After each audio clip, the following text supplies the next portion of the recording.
In the next 90 minutes, I'm going to answer as many questions as I can from painting contractors to help them build and scale their business. I run a portfolio of 12 painting companies. We're on track for 35 to 37 million this year, and our two biggest companies will sell somewhere between $8 and $9 million in sales. I've coached thousands of painting contractors through our programs the last few years. So let's dive in. I've got some people live with me here. Before we get into all the questions, I want to share with you a couple other things.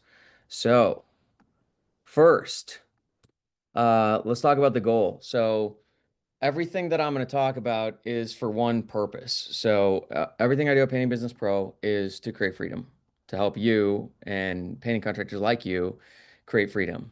I've asked thousands of people over the years, why do you start a business? Why are you starting a business? And it's always the same thing. It's I want to create freedom, I want to create financial freedom. Or people say, because I want to live this life once I've created freedom. But the game is creating freedom. And so that's the context in which I'm going to answer all questions is how do you need to build this business? What are the answers to your questions if the goal is freedom? So to understand that, we need to understand what a business needs to look like to create freedom with your business.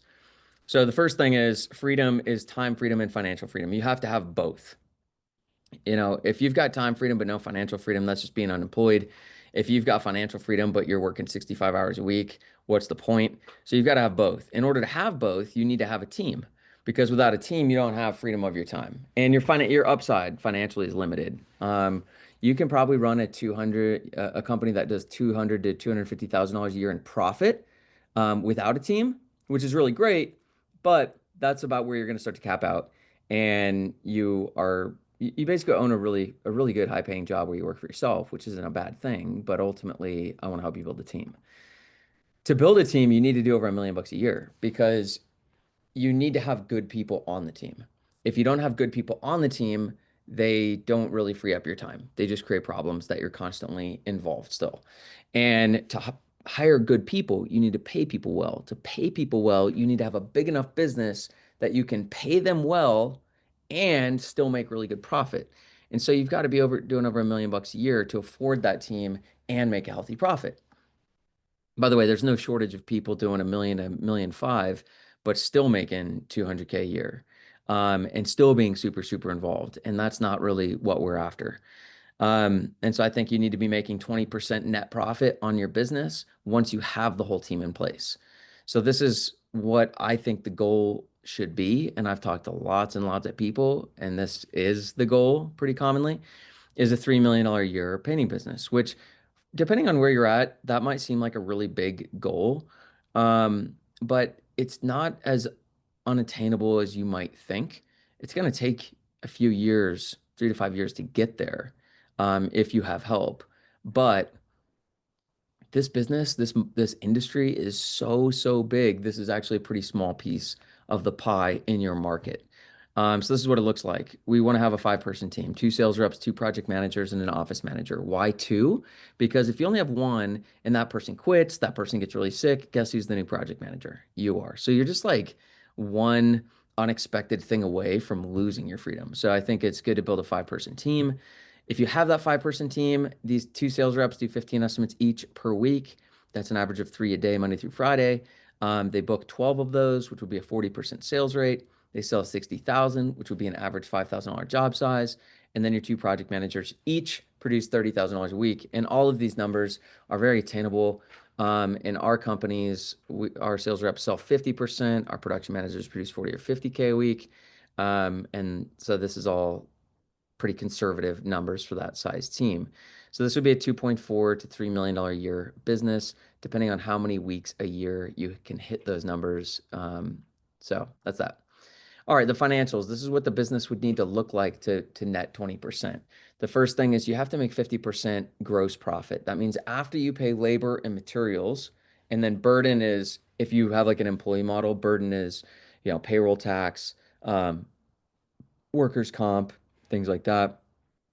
So your total labor cost plus materials needs to be at 50% or less. And almost nobody hits those numbers.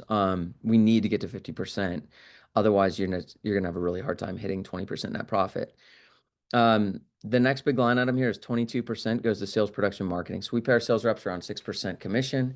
So if they sell 1.5 million, they can make $90,000 in income with some time off, which is nice. Production manager, same thing, 6%, 1.5 million, they can make 90 grand. And again, our top sales reps and project managers are producing 2 million or so, where they're making more like 120 to 130,000 bucks.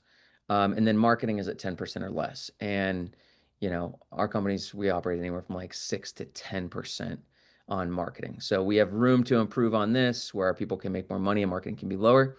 And then you've got to be really aggressive about keeping your overhead low. This is something a lot of people make a mistake on, and they spend a lot of money on things that they don't need. You buy an office or a warehouse way before you need it and spend way too much money on it. You buy way more vehicles than you need. It's really easy for overhead to inflate. So we need to be keeping our overhead in check, not overpaying for accounting, not overpaying for office space, not overpaying for vehicles, not overpaying for debt, and things like that. So if we add all this up, we got 50 plus 22 is 72 plus 8 is 80. That's your total percent to expenses. It's 80%, which leaves us 20% net profit, which is a $600,000 income on a $3 million business. And your job at this point is making sure these 5 people are successful, which is not a full-time thing. And the longer you work with the team, the less they really need from you and the more freedom you have. And then from here, you can take the business anywhere you want. So then how do we get there? We have phase 1, which is building the foundation. I do want to add in, before I even talk about this, phase 0. So phase 0 to me is like 0 to $400,000 a year, or 0 to 10K a week in revenue. 10K a week in revenue, about $3,000 a week in profit. That's phase 0. And how you get there is hustle and implementing basics with marketing, sales, pricing, and recruiting good crews.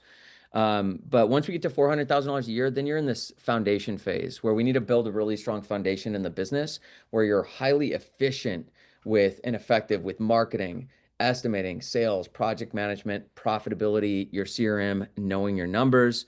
So here we've got your business plan, mastering your calendar, margins, like your profit margins and your estimating systems, marketing, sales, production, and then admin and CRM.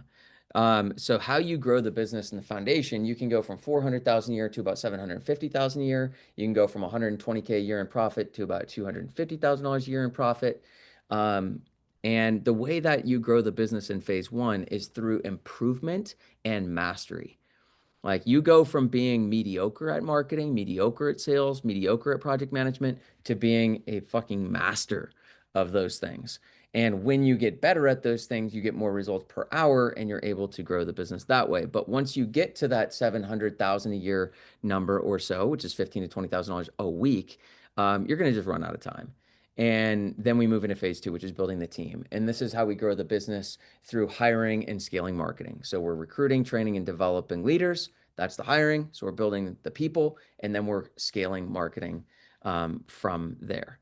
So that's the general overview of how we're going to build a business. That's what I do. That's what I teach people to do.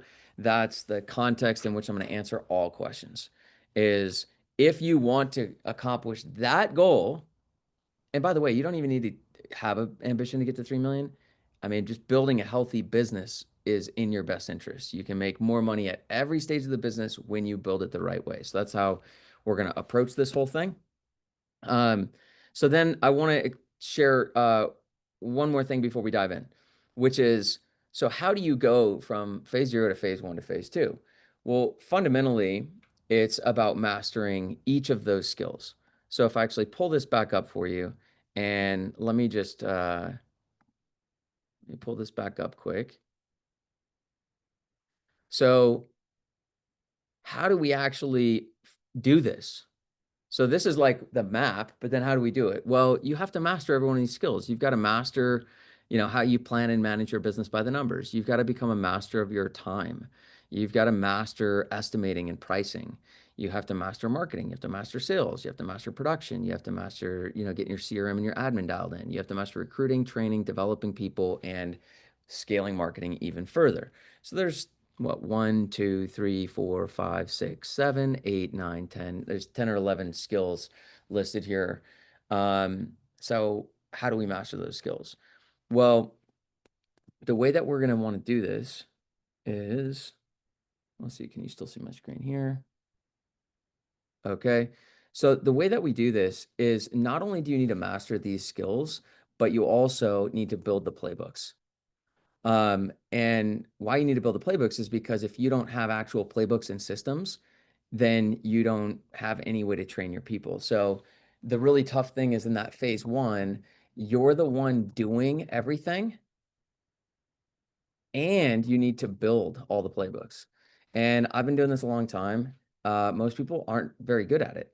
You've got to literally write like 100 pages, 150 pages worth of documents, playbooks, SOPs, systems. And that takes a ton of time for one, but two, people usually aren't very good at it. And then three, it's not like you are going to get it right on the first try. And so when you're building playbooks, there are three things that you need to think through. So that's with business plan and numbers and every one of those skills we just went through. First, you need some KPI. This is a key performance indicator. So another way to say this is how we measure performance. That's the result we want to get. And then the next part of a playbook is we need the rhythm. What do you do daily, weekly, monthly to like in your calendar? What do you actually do to get those results? These ones here. Okay. And then you're like, okay, for each of those things you do, how do you do them? So when we start, wherever you're at right now, you are getting some result. So for example, you're selling 40% of your estimates and your profit margin is 40%, not 50%. Okay, so then this is where you're at right now. So the first thing you do is you document. You've got to document, this is what I do daily, weekly, monthly, and this is how I do it. So we've got to document all of that to sell 40% of my estimates at a 40% gross profit. And then what we need to do is we need to go learn. There's a lot of ways to learn. You can go to conferences, you go to seminars, you can read books, you can watch YouTube videos, you can enroll in courses, you can hire coaches, you can, I don't know, I'm sure I've listed a lot of things, but there's a ton of ways that we can learn, right? But you need to learn. And then once you go learn something, then you've got to test it. So you come back and you're like, all right, I'm going to try to apply that new thing to my sales process. And it's either going to work or it's not. And if it works, then you're going to add it to your documentation, your playbook. So now you're selling 45% of your estimates. And you're like, okay, cool. Then we got to go learn again, test something again, improve or fail again, document again. And we got to iterate this playbook over and over and over. This is a super time consuming thing because you have to do this process across every one of those skills that we just listed. And you're doing that for most people in phase one when you're also the busiest you're ever going to be, which means that you might only have 5 hours a week to put into this right now. And 5 hours a week is, if that's all you've got to do this, it just literally takes years to get this dialed in. So I'm just being real with you guys. The other option you have is you plug in to someone who's already doing it. So this is what we do at Painting Business Pro.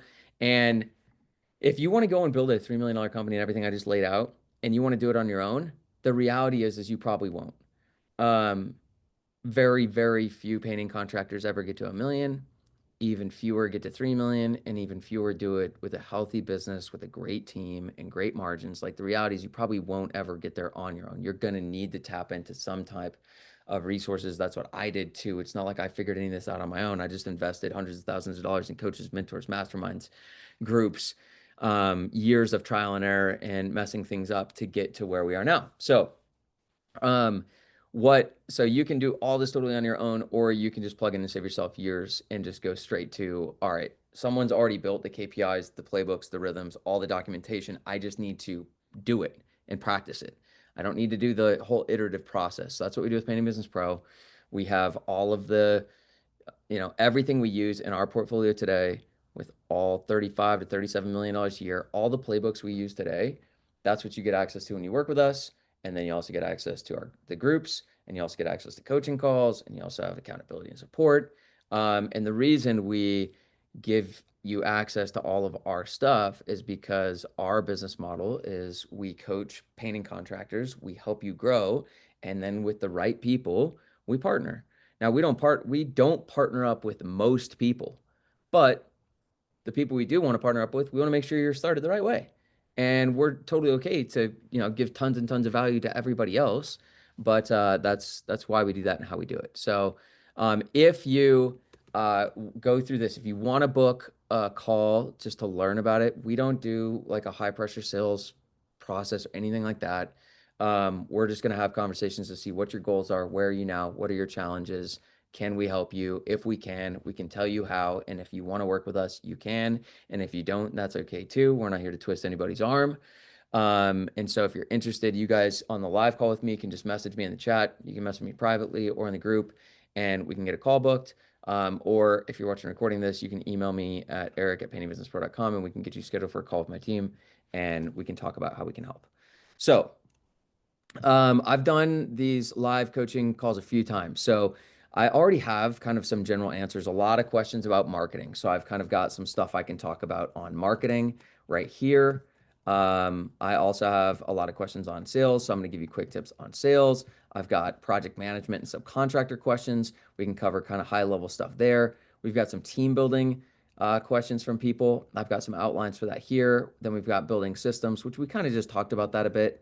And we talked about KPIs, rhythms, and playbooks. And then we can talk about getting off the tools. That's a common question I get. And then I have some resources that I can provide to you guys as well. And then there's just kind of some random questions that people submit as well. Rather than me just going through this entire document and just talking for an hour straight, I prefer to like talk to you guys who are here on the call. And so I'll probably reference some of this stuff. I just want to give you an idea that it's here. One more thing I want to mention before I start taking questions. Um, Today is like super high level. So if someone's, I've got 40 people registered for this. There's 23 people here right now. There was 40 some questions submitted. Um, if I wanted to train you on sales and I was going to do it in person, I'd fly you out to my office and we could spend 2 days training you on just sales. Now, on this call, I'm going to have time to go really high level, like 15 minutes. So the reality is like my intention is to contribute as much value as I can, and I think everything I can offer you guys is going to be valuable on a short call like this. But if you want like the real in-depth stuff, like you just gotta be willing to invest because it takes us 3 to 5 years in our coaching program with all the training, all the playbooks, everything to get people to 3 million bucks a year. And so that's the reality of what it takes. So this will be valuable, but also it's going to be pretty high level because it has to be because we have like 1 hour together. And 1 hour is not how, great, amazing things happen. All right. So I hope it's super valuable, but also just know like we've got to stay pretty high level on this to get through more questions. And also know that any one of these questions I could probably spend an entire day on, just to go really deep because that's just what it takes. Now, the other side of that is like, if you gave me like 10 days, I could literally teach you the entire business. And that's what we do in our program. So, the way that this is going to work now, guys, is down on the bottom of your Zoom screen, there is a button that says reactions. If you click that button, there's a button that says raise your hand. So if you want to ask me a question, go click reactions, then click raise my hand, and then I will start answering questions in the order that the hands are raised. So we'll start there. Michael, I think you clicked a heart. Uh, did you mean to click a heart or are you raising your hand? I clicked the heart, man. I've been following you for years and years, and I I've know. I've grown my business, and it all started with Painting Business Pro. Yeah, awesome. So it's actually sending some love. I'm cool with that. The consultation call is free, Amy. That's just a call to see if it makes sense for you to do the program. We'll get you all the information about it. So, anyways, guys, I'm here for you. So let's just kind of jam. Hi, Jasmine. So we'll start with you. And then if you guys just have questions, I know you submitted them, but again, I want to like talk to you. So if you really want to get your questions answered, raise your hand, ask me questions. And by the way, if you do want to ask me your question today, put your hand up right now. The way that I often run like So Amar, do the reactions, click the button. The way that I usually run webinars, because I do these every week in our program, a bunch of people show up and I say, raise your hand at the beginning if you have a question for me today, and I'm going to work one-on-one with people. Knowing that I have an hour, if 4 hands go up, I'm going to take about 15 minutes per person. If 20 hands go up, that gives me some context for how deep I can go, how high level I need to go, etc. All right. So my ask to you is please put your hand up if you want to ask your question today. If your hand doesn't go up in the next couple minutes, no promises that I'm going to get to your question. All right, fair enough. Jasmine, what's up, my friend? Hi, Eric. Just want to talk about get your insights on the winter months. It's my first winter running the painting business, and I know there's all the things to be done, and I know there's no crystal ball, but in the email that you had sent up is how to schedule work through the slow months and different tips through that, just to ease my incessant stress about it. Okay. Okay, perfect. And then, all right. So I'm going to go through a few things real quick. The first I want to cover is this managing cash flow. So, fortunately you're a new business, so you don't have like tons of cash flow. So in the early days, you should have really low overhead. So it's not like you need to worry about bringing in that much. But you want to know, Jasmine, how much money do you need? And let me start here with this big picture mindset on, this is I think the way to think about it. So we are in a seasonal business no matter what. Like there's a couple markets that aren't, but even them are a little bit seasonal with like holidays. So we're in a seasonal business. And to some degree, you can't fight that. Like you're always gonna have, for most people, you're always gonna have more work, more demand in the summer than you do in the winter. That's just the reality. And if we've got 100 guys working on job sites in July, like we're not gonna have 100 guys working on job sites in December. So it's not gonna happen no matter what you do. And so what we want to do is we want to set our goals and plan our business to hit our yearly goals with the seasonality in mind. So when we build your business plan for next year, Jasmine, we just want to map it out. So you're like, I want to make $185,000 next year. We're like, cool. Let's map out what you need to do through the year to hit that goal for the year, knowing that January, February will be a slower start, and then it gets up and we crush it for 7 months, and then it's going to slow down. So you just like plan the year according to the seasonality because you don't really need to make money in December. You only need to make money in December if you didn't plan for it and now your back's against the wall, right? So just big picture, you want to be thinking uh like in longer term, not like month to month. You with me on that so far, Jasmine? Yeah. Okay. And I know you're new, so that's not like you should have done that. We're going to do that moving forward. The Yeah. next thing you want to think about is like managing cash flow. And so what we want to be thinking about is like, how much money do I need over the next 6 months? And how much do I need to make per month? So you just have to do the actual math. So you might say, I need $8,000 per month to live on. And so it's October now, about October. So that's October to February, let's say. So that's 40,000 bucks. Your overhead on the business is 2K per month. So in 5 months, you have 10K in overhead. So in those 5 months, you need to make $50,000 in gross profit. And if you spend 10% on marketing, that's, we need to do about 120,000 in business, $60,000 to labor and materials. That's our gross profit, 60K in profit, 10K in marketing leaves me $50,000 in profit.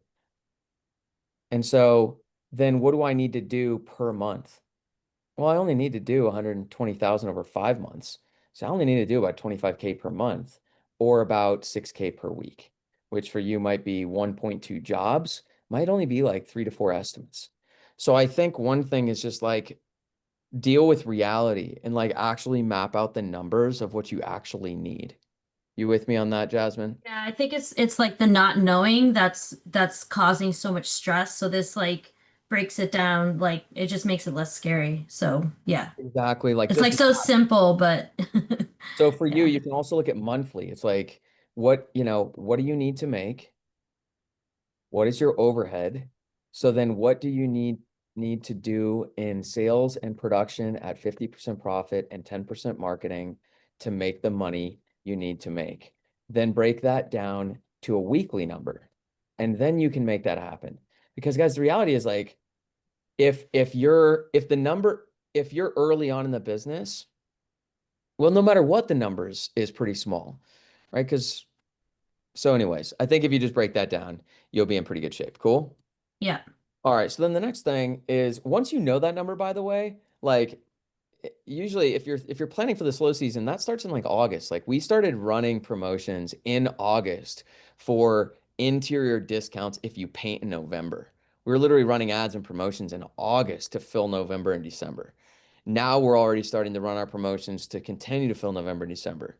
And then we're going to run even more promotions to fill those months. So you get prepped. But the other thing we do is we just like go fucking nuts. Excuse my language. We go nuts September, October to close out the year and like just collect all the money. So there's so many Yeah. customers who want to paint right now that like Yeah. natural urgency is there. So people make decisions. A lot of other painters say they're booked and customers can't even find someone to do it. Like there's more demand right now because winter's here and people procrastinated. There's less supply because companies who use employee models already booked out and can't take the work.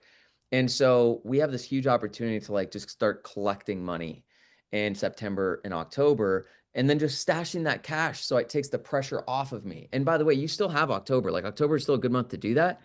So that's that.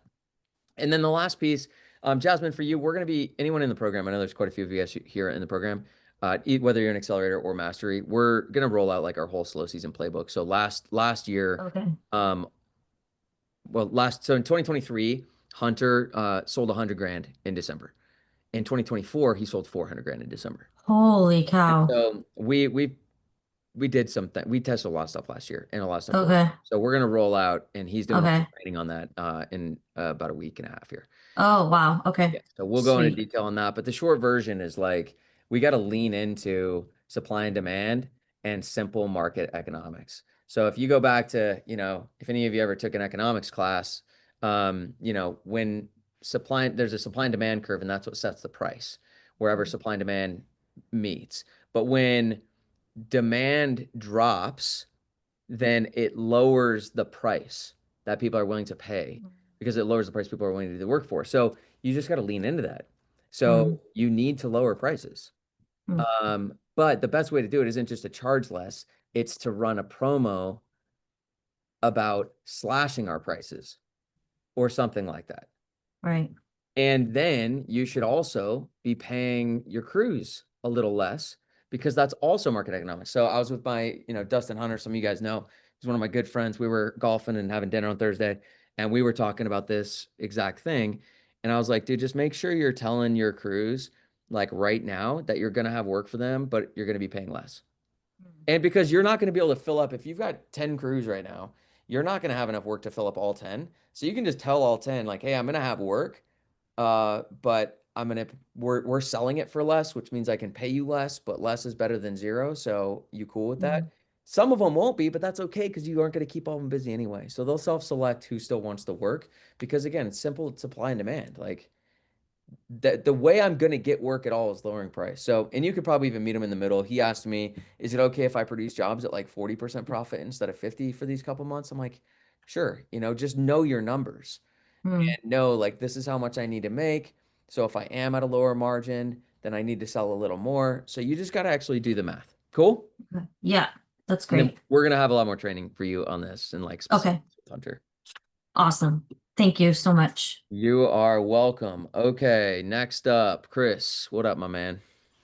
Hey, what's going on, Eric? So I mentioned it in the accelerator group, and you did some response to me there. Brand new business, have had no jobs yet. I don't have relationships with any subs as well, just because I haven't had the need to, haven't sold a job. As we're getting into the winter months, not getting any bites on exterior work through Facebook ads. But I know you mentioned, hey, go after some easier interior stuff and then go after your subs once you have some of that stuff booked. Yep. What would be some things? So, like, one of my first questions is, your criteria for simple interior work would be what? Just to kind of give me some frame, right? Some framing of that. And then as far as finding subs, how much time should I leave myself to actually go through that process? Again, I have some hesitancy bringing somebody into a customer's home that I really haven't had the time to really build that relationship with yet. So I just, I'm sure there's pitfalls that you guys have seen or others have seen that you can share. Okay. Just stuff for me to look out for. Where are you located? Right outside of Raleigh, North Carolina. Okay. So, dude, honestly, the first thing is like you have almost no seasonality. If you're when you say I'm not getting any bites on Facebook ads, are you still working full time too, or are you all in Yeah. business right Yeah, now? man. I work like 60 hours a week as a plant manager. Rough. All right, I see why you started a business. Yeah. Test more Facebook ads to get exterior work. All right. Like you shouldn't have a problem with that, man. You can basically paint exteriors year round in Raleigh. Like Cool. how cold does it even get? I know in Charlotte you can pretty much paint year round. Yeah. It's our first year here. Uh-huh. I know you got two guys that you've worked with that are right outside in Raleigh RTP as well. Dude, you could just literally shoot Brandon a text and be like, "Hey, Brandon, quick question for you. I'm sure you already talked to him before, haven't you?" A little bit. Yeah. I try not to bother these guys. No, Right. just Eric told me. Eric told me I could. Just All right. ask him like, when can we paint exteriors in December? Okay. Because if yes, then you don't even need to worry about the interior thing, man. You just got to figure out why your Facebook ads are not getting any exterior leads, which 'Cause I means you suck. basically got to test more creative. Yeah, You man. got to test more creative, make sure it's like go to a outside of a house and just stand in front of it and get a roller and do something stupid. I don't know. Like, but you just got to follow the Facebook ad training in the course and ask Right. questions on like you just got to test more creative to get exterior lead bites. But in your market, I wouldn't worry too much about like needing to focus on interior. So basically we have like the simple, so I'll still define this though. Simple interior work is like no stain, no stain, no cabinets, no wallpaper or anything, no drywall patching. It's literally like we're just it's like a color change. Like that's all you're really doing. It's like a color change. Like there's very minimal prep to do, and they just like moved into the house and they want to change the colors. Or they're sick of the colors and they want to change the colors. Color change, cookie cutter house. So you're not going into custom neighborhoods. This is like track homes. And then ideally like not the whole house to start. 3 to 5 rooms. And then in the course it's like we give a discount for scheduling flexibility. So if you do book a big job, like just book the smaller, easier ones earlier and bigger ones later. Use pricing discounts to help you with that because you're making 50% profit. So if you book a $5,000 job, you have $500 to play with the customer to like get them to do what you want basically and still make 2K. So, hey, can I push you back to November? I'll give you $500 off. It's our slow season. Like that would help us a bunch. Hey, can I move you forward? Because I've got a great crew ready to go. I'll knock off $500. So just know, like, you have so much wiggle room at the beginning if you're pricing at 50%. That's the mistake a lot of people make is they price at like 30% profit at the beginning because they're like, well, I don't need to price that much. I feel like I'm gouging customers. It's like, no, you're not. That's what any big company is charging, but they're getting the personal touch from the owner from you.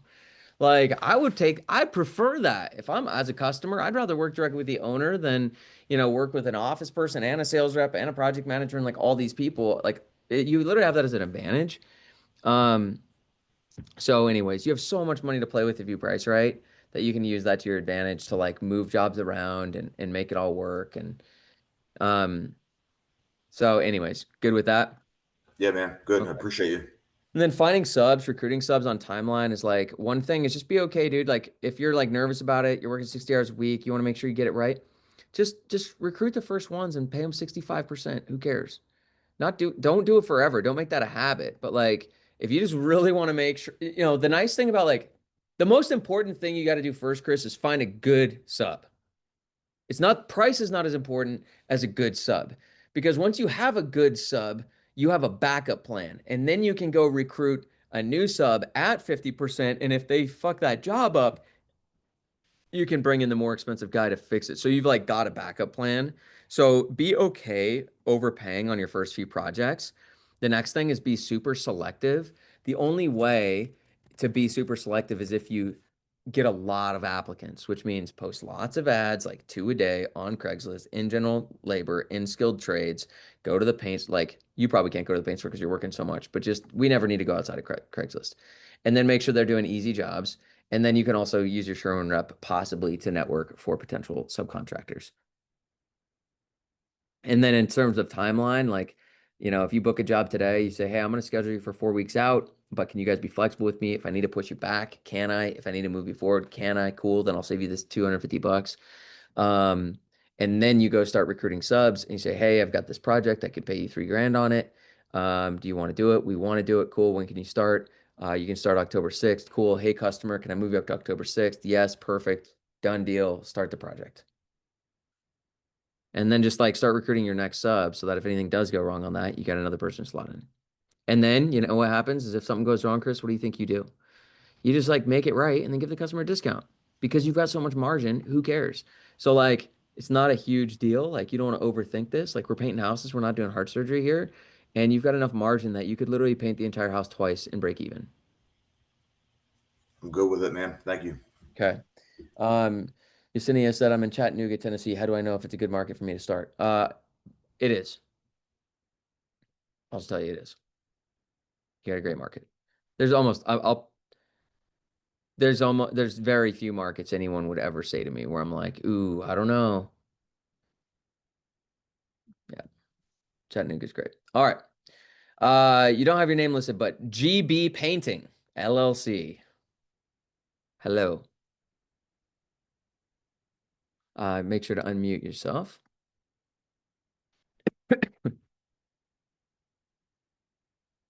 There we go. Is that better? Yeah, what's your name? Heather. Hi, Heather. Hi. Our biggest problem isn't so much getting the work, it's the labor. Hiring subs in this area, there's not an overabundance of them, and it's cheap to get into painting. You need $50 for a license and liability insurance. So most guys don't carry workman's comp on themselves, but we're in Coeur d'Alene, Idaho, and Idaho requires that if you have a sub that you can't set their hours, you can't dictate how they do the job, you can't supply materials. They have to have workman's comp, even though on themselves they're not required to have it. If they work under you, they have to have it, or at the end of the year you get hit with the big fine. And at the end of the year, if they don't check every single box, the state can still say, I'm sorry, they were actually an employee and charge you all the taxes for them. So it's really hard finding subs. So we go with employees. And even still, it's like our standards are so high for quality that the painters, there's so many jobs around here that are just blow and go, track housing developments and things like that, that getting the people qualified to do the higher end work, which is what we focus on, is just extremely difficult. And we pay higher wages, so we have a hard time coming in at 50. We're more towards 40, maybe 45% margin. So when you're coming in at 40, then you're coming into winter trying to offer discounts, you're starting to get too low in price. But minimum wage in Idaho is still like $7 an hour, which is absolutely absurd. And there's a lot of people that the people who move into the area, Coeur d'Alene is kind of resorty. There's a lot of people who have moved into the area that have money, but the locals do not. And, you know, so the amount of people who have expendable cash to pay the higher prices is far less than the mass majority of the population. So our problem with trying to get work through the winter time is, you know, since we do primarily residential repaints, once you're coming through winter and the holidays and stuff, and people are decorating and everything, they're not wanting the paint work done unless they're moving into a new home or something like that. But it's just harder because of the higher wages we have to pay for guys who actually are qualified. They know they're qualified and they know everybody else is either on drugs or they're just pathetic. So the pot that you get to choose from to be able to attract these painters, I mean, they want top dollar, which means the prices, our cost is that much higher. You know, I don't know, it's like a vicious circle and we keep struggling with this every winter. We're very seasonal here too. Definitely get winter. I mean, we don't normally get snow till about Christmas time, but we get the humidity and the low temperatures. So the exterior work is out and you have to be on interior. Got it. So We're what's the just question? with how to still attract that work for the winter without pricing it too low to where, you know, you can't come in where you're not even covering your overhead. And the money for us to get through the winter is fine, but then you lose your painters if you can't keep them working all winter. You get good guys, and if you can't keep them going, they'll go elsewhere. So here's the first thing I hear, Heather, is you haven't identified the problem yet. Like the most important problem. There's like a lot there, but it's like, well, I can't find labor, but it's a price thing, but that's a marketing thing, but actually there's a lot of different stuff in there. And I think the first thing is you're like, well, wait, what's the problem we're solving? And look, every business here, you've got a bunch of problems. So it's not, you have a bunch of problems, but it's like, well, what's the most important problem to solve here? Because I'm not even clear in your question. Like, what is the problem you're trying to solve? Is it? We have trouble getting work through the winter because we're priced, we get guys to come in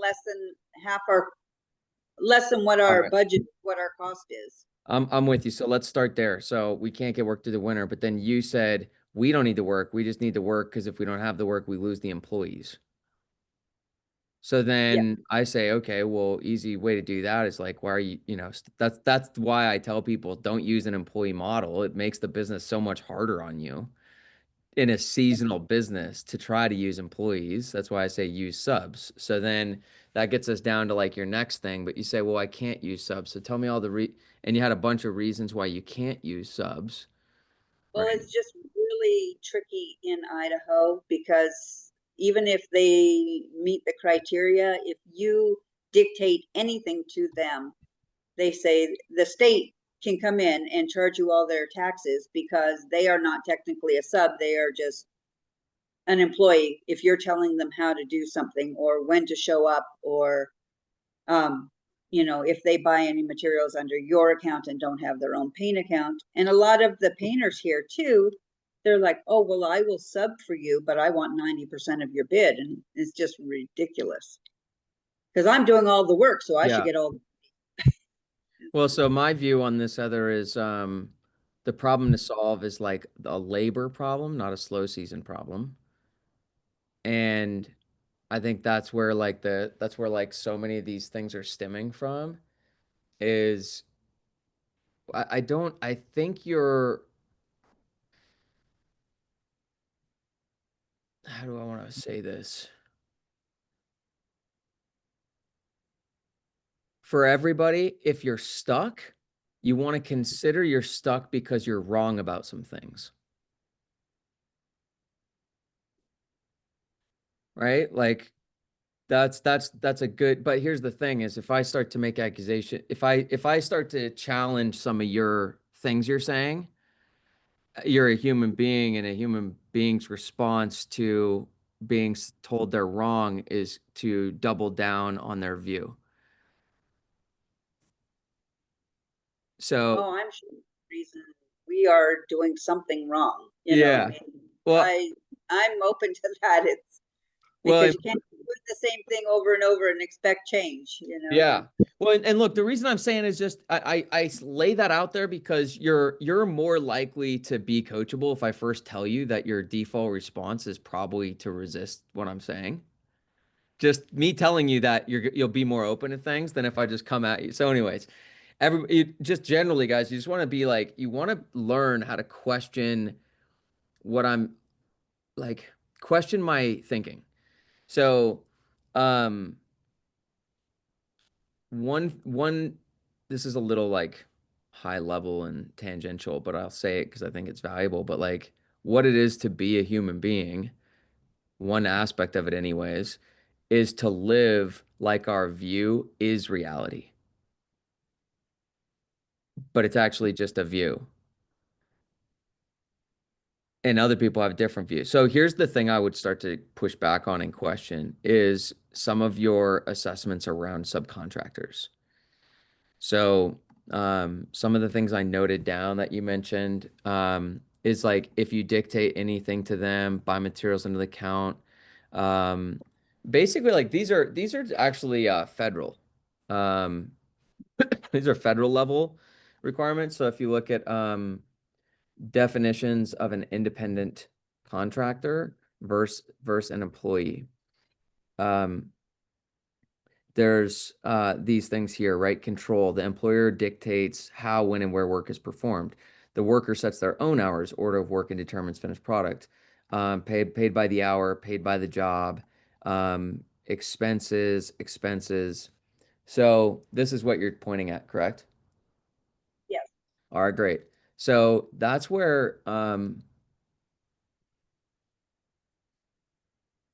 there's a lot of nuance in these two things. So Amazon has just an insane number of contractors doing delivery for them across the nation. And they control them a lot more than you would control yours. They drive wrapped Amazon vans. They definitely have hours they need to deliver products by. There's a number of expenses on there that are on Amazon's balance sheet, not theirs. So I think you're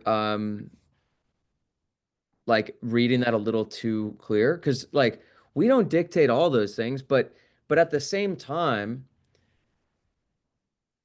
what a subcontractor and independent contractor is like we have a contract for you to deliver on this contract with the customer. And there are certain things where we say for us to work together, like this is just what's required. Now, I'm not controlling them. I'm not setting their hours.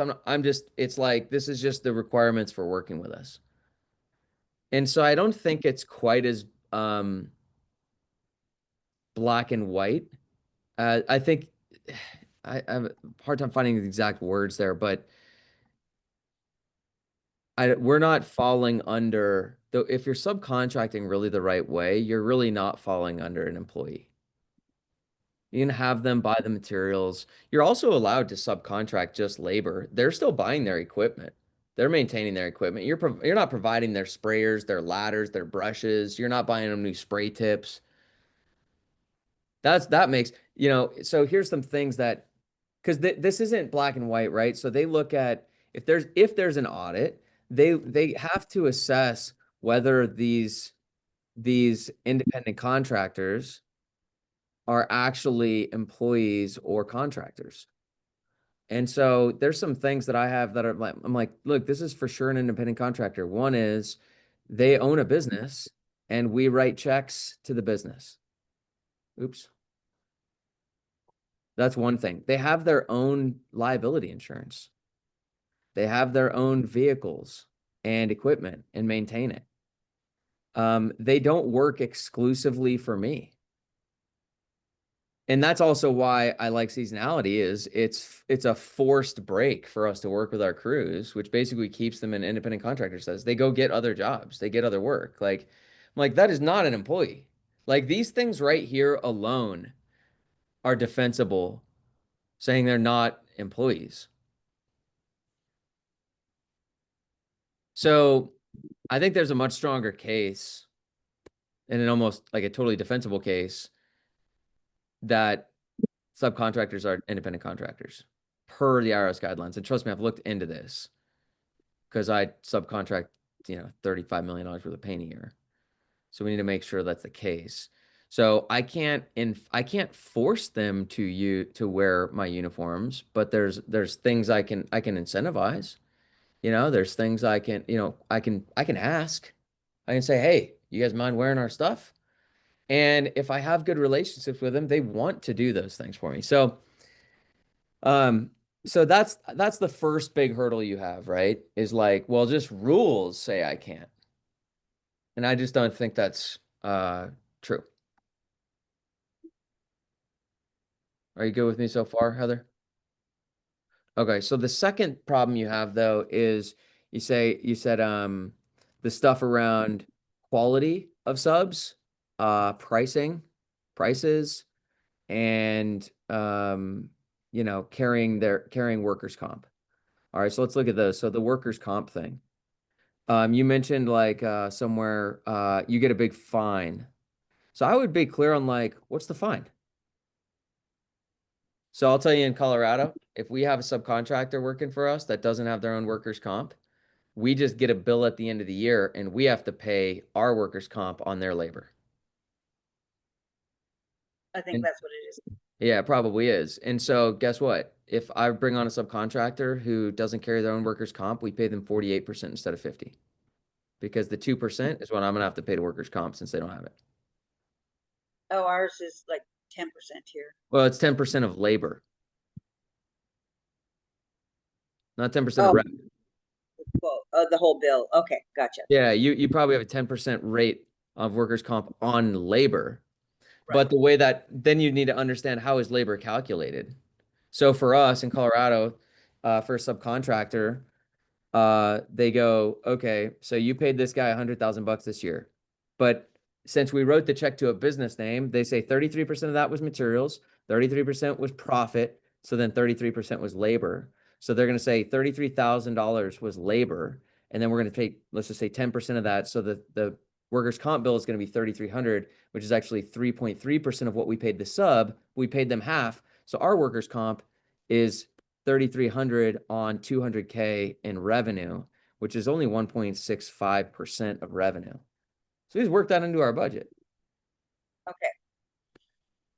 Right. So let's like drill down and like define, oh, there's big fines. Well, what's the fine? Exactly. What's the dollar amount? And is that worth it? Can I just pay that sub less because they don't carry it? And it's pretty negligible. All right. So then the next thing is quality and price. These really go hand in hand. All right, quality and price.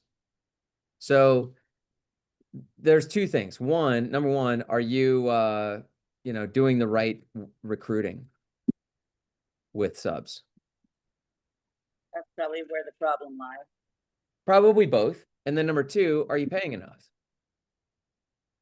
to recruit high quality subs? And I think you need to improve on both. So one is, are you doing the right recruiting? So this is mostly volume. Like look, I think there's a lot of people out there who say like, oh, there's no good people out there. And I'm like, well, it's true and it's not true. We just hired somebody at Painting Business Pro. Absolutely phenomenal person, we think. Time will tell. But we think we found some really amazing people. Heather, guess how many people applied to my position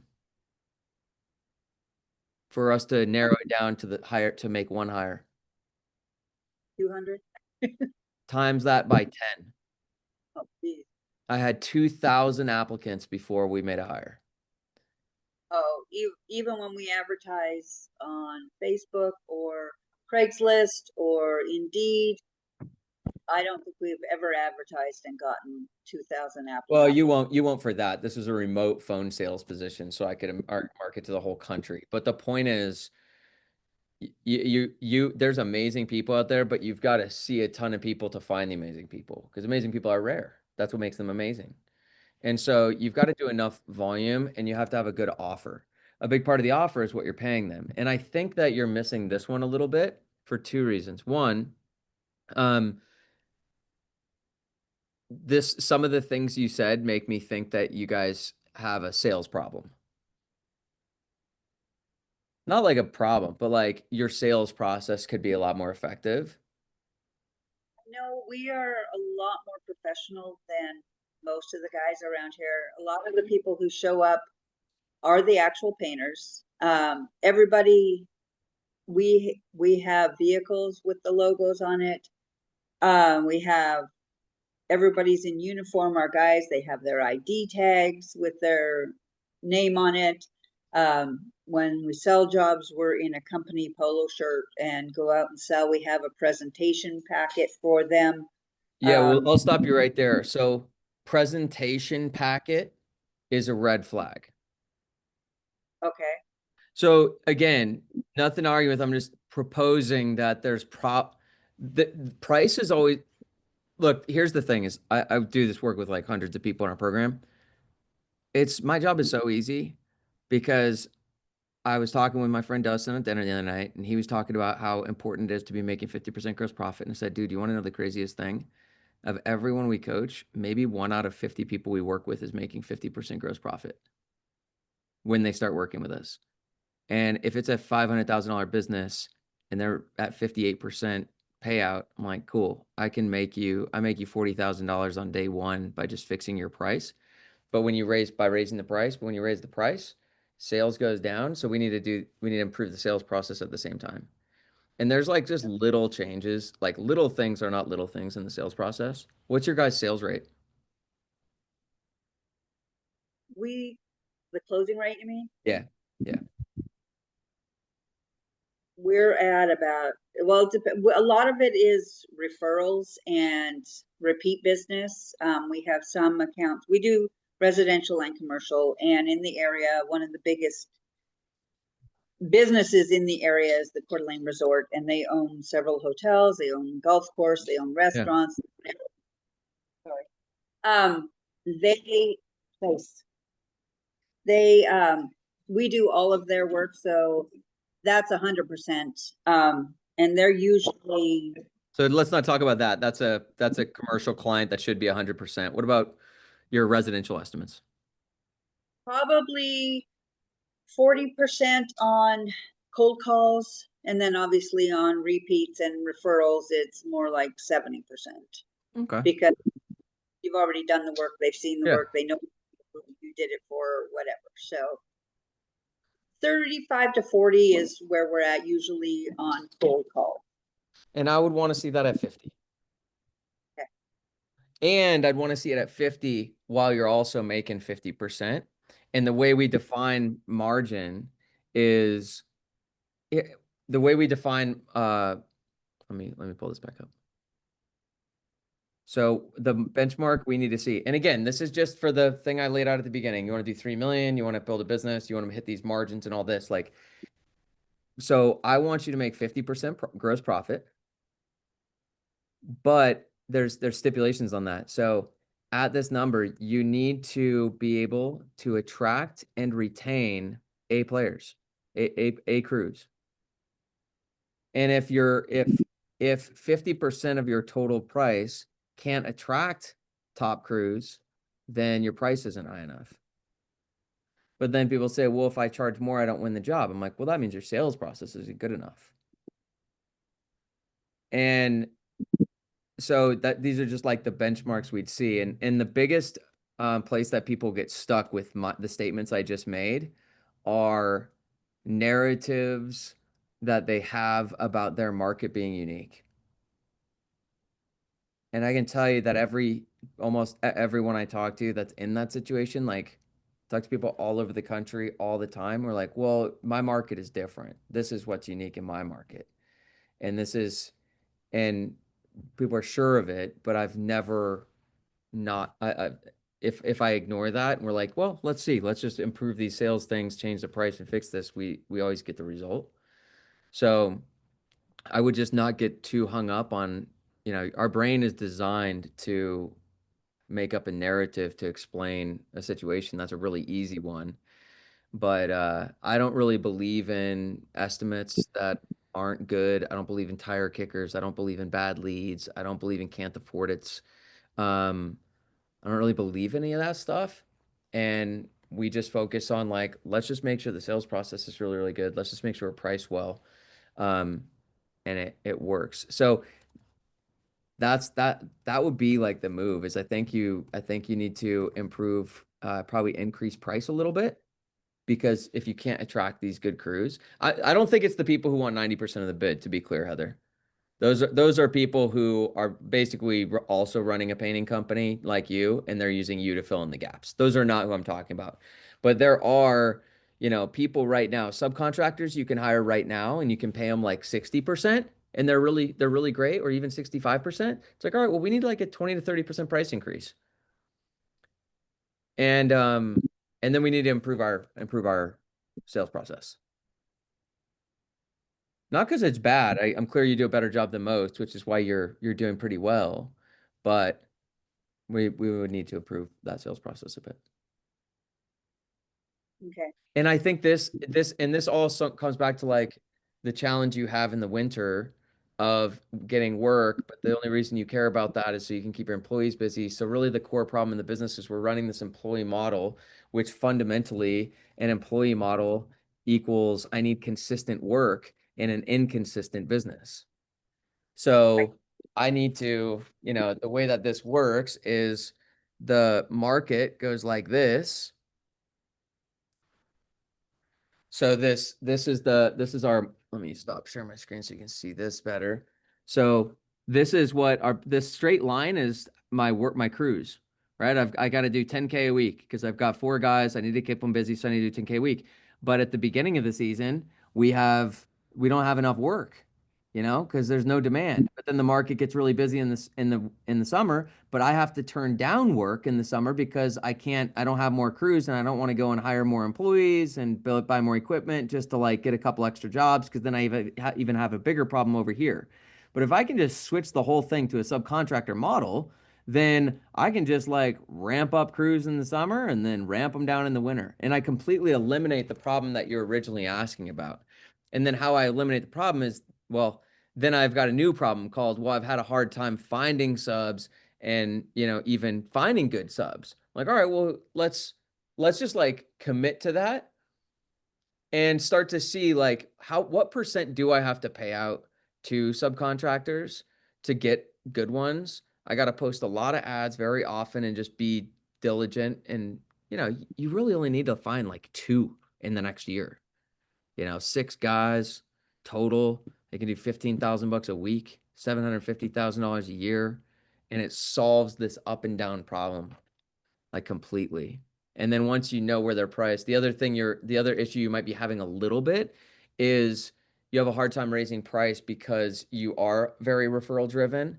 And so your referrals, you've been pricing here. And so all the referrals you're getting are expecting those prices. And so you're stuck in that loop, but and it's all reinforcing your view that I can't raise my price because then I don't win jobs. But I'm like, the only reason you can't win jobs at those prices is because they're expecting a lower price because they were referred from other people you underpriced.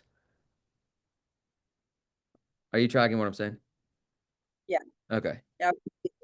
One job that we're doing next week is that very situation.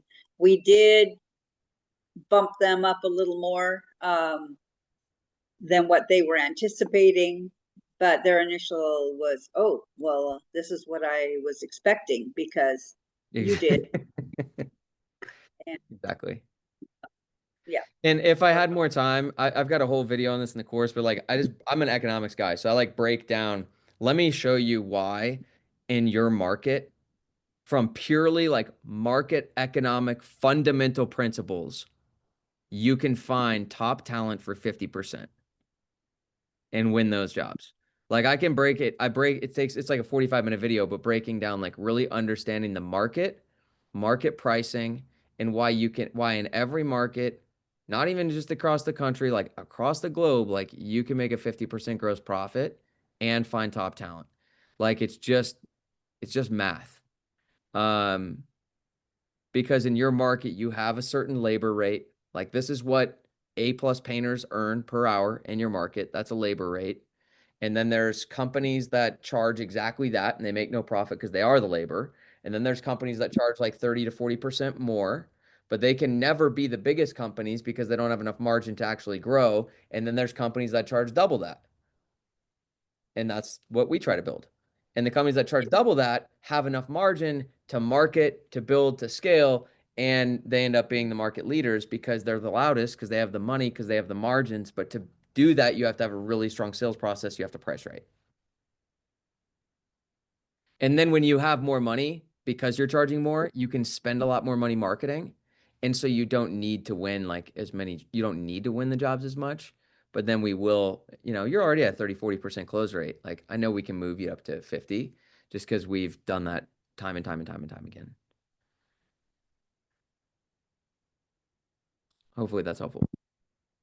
Yeah, I think that would help to start looking more towards subs, and because even with employees, when you have the control, I mean, Right. The illusion of control. yeah, we have guys that say, well, you do understand, you can't tell people what to do. It's like, okay, you need to work somewhere else. Yeah. Well, and the other thing too, you can listen to a bunch of the podcasts we've done time and time again.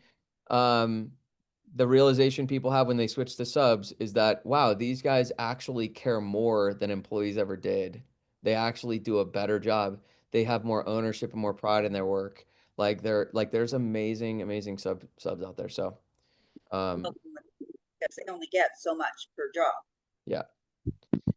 All right, Heather, I'm going to move along. Brian, what do you got, my man?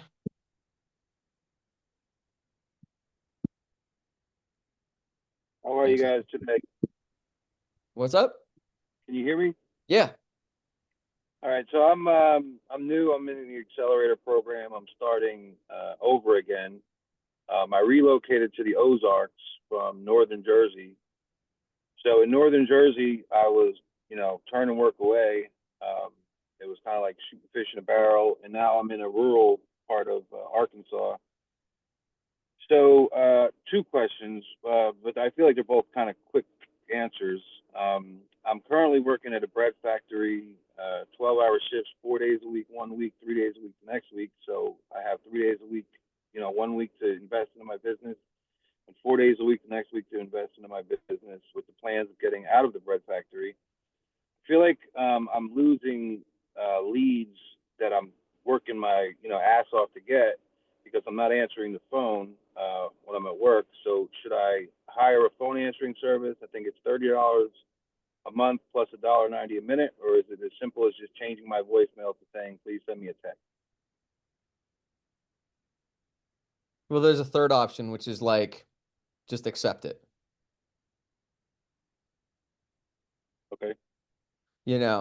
Like that's just kind of the reality you're in at the moment. And it's like, it's okay. Like if you're losing a couple leads just because you have to deal with that, like you just have to deal with that for now.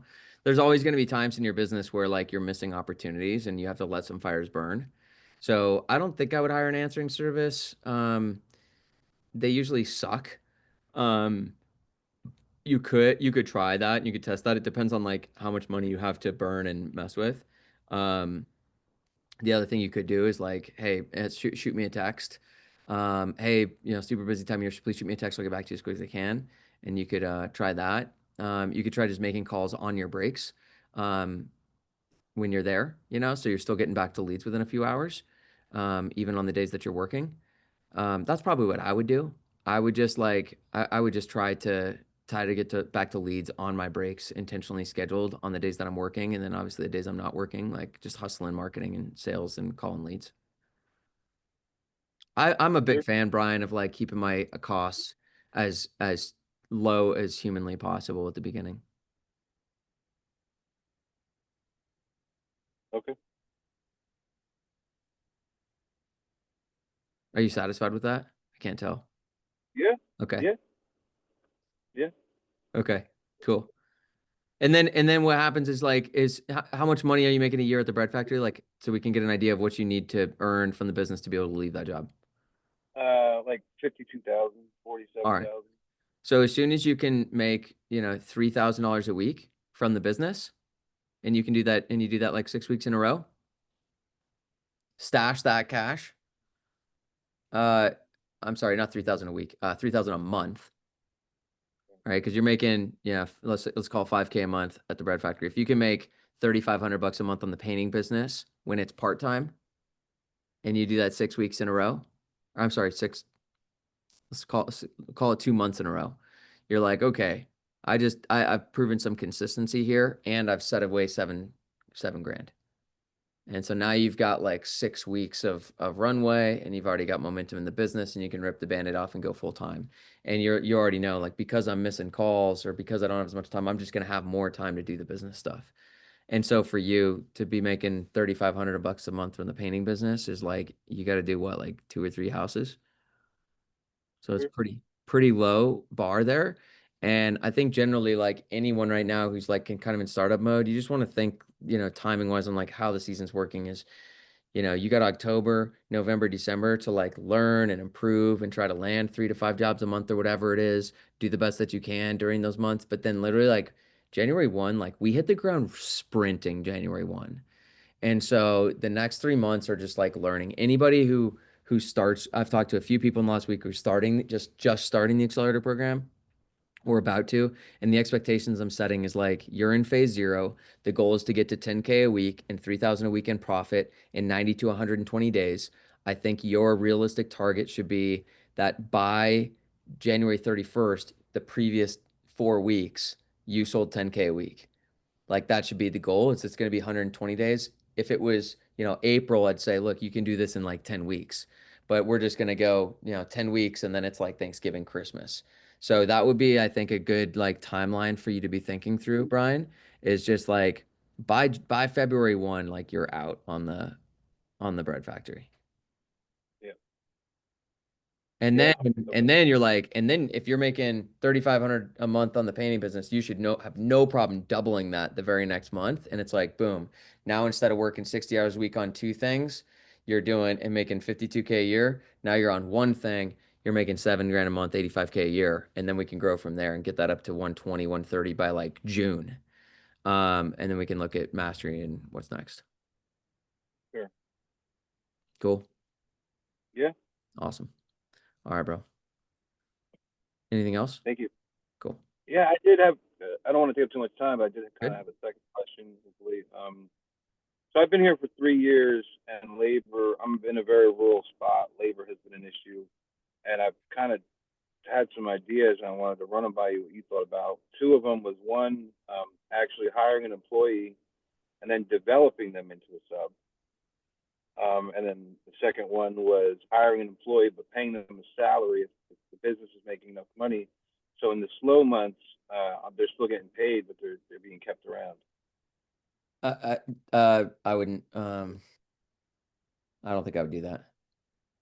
Okay. And to be honest, I don't need you to tell me why. I believe you. And Yeah, I'm just looking at like the size of the area, the population of the area. Like, yeah, I'm so in Salem, Arkansas. Yeah. you've got plenty. You should have no problem finding subs there. Okay, I'll try harder.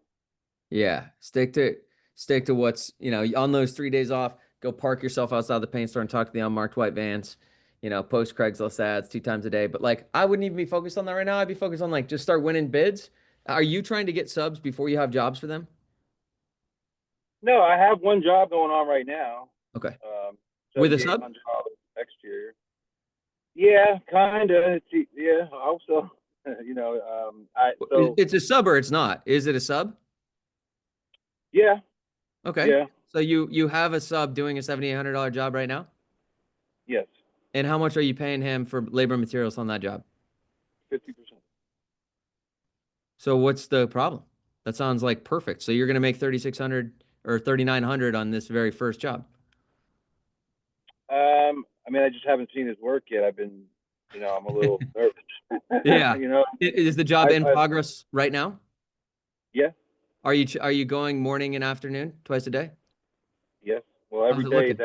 every day that I'm off. Well, today is the first day that he's starting to spray. And I was there this morning, and he seemed like he knew what he was doing, and I stuck around for a while. So I have high hopes for him, but you know, I've tried to work with a couple subs in this area, and they just none of them worked out. None of them panned out. Well, that's okay. You know, you're going to learn and get good at that. So I wouldn't make a problem where there isn't one yet. And if there's problems with this guy, that's okay.